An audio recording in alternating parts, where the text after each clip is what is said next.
Which states besides Texas would you like Republicans to redraw the congressional? Well, there's about 4 of them. I'll let you figure that one out, but we have about 4 of them.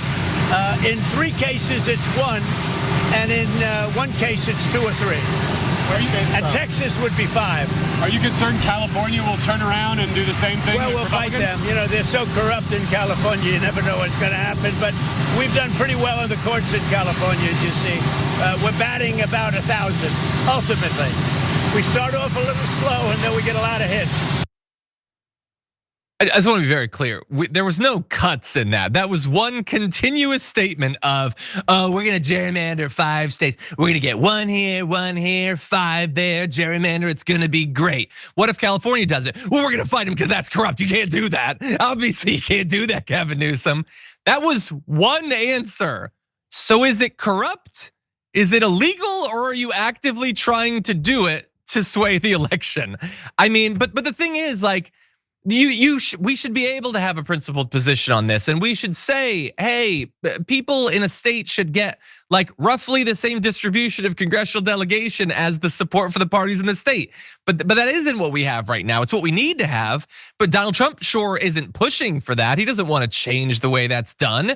And so my position has been, since the last election, the only way we're gonna get to that independent redistricting body is to make the Republicans squeal. As long as it's only the Republicans that are really doing it, and sure, Democrats have done it in some cases, but I've literally never seen anyone talk as openly and corruptly about gerrymandering as what you just saw from Donald Trump.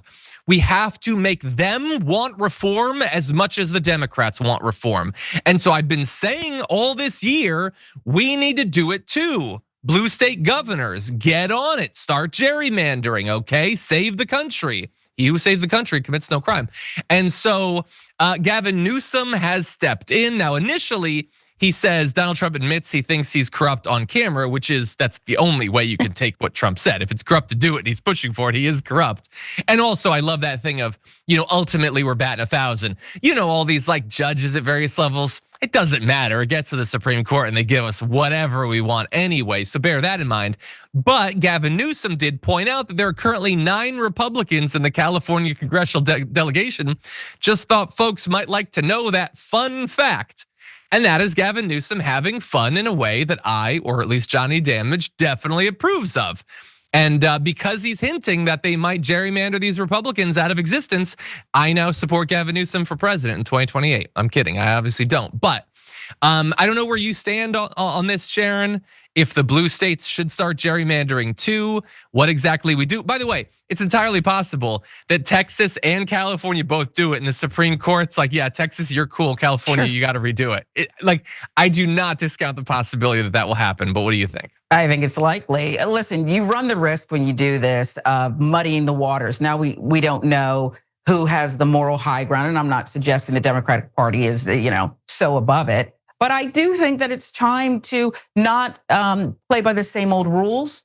Joe Biden should have packed the Supreme Court, because look what's happening. I mean, what's the alternative? And I think this falls along those same lines in some respects. Like, okay, if these are the rules we're playing by, you got to have your own personal boundaries and limits and integrity. But these are the rules. We got to do the best we can and level the playing field.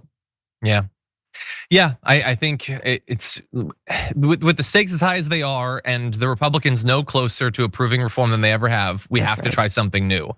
And by the way, I just want to warn everyone that if the Republicans do this, it's not like it's free to do this, politically speaking. You gerrymander Texas to take away 5 of those Democratic districts in your mind. Yeah, if the race is good for you, then that'll work. But if it's not, you may have just given up Republican seats because you've imperiled. Like what gerrymandering isn't just stealing seats. It can be making your seats safe. And their strategy will be to make their seats less safe. So a wave election could really hurt them. And just really fast, I just want to let everyone know, Texas in 2024, the presidential election went 56 to 23, basically. That was graphic 4. That was the presidential vote. It's not 50-50. But it's pretty close to 50-50. Do you know what the congressional delegation is? It's 25 Republicans, 12 Democrats. Republicans have slightly more support in Texas, and they have double the representation. And I know some Republicans might be watching this like, yeah, it doesn't matter, that's cool, isn't it? Yeah, well, in California, it was slightly more slanted. Not quite 60% went for the Democrats, and it's 43 Democrats in Congress to 9 Republicans. Like, arguably, I think California might be even more effectively gerrymandered already.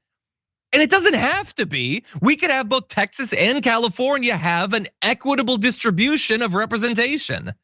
But no, they think that this current system benefits them. It's not even guaranteed that it does, but there is definitely a better way.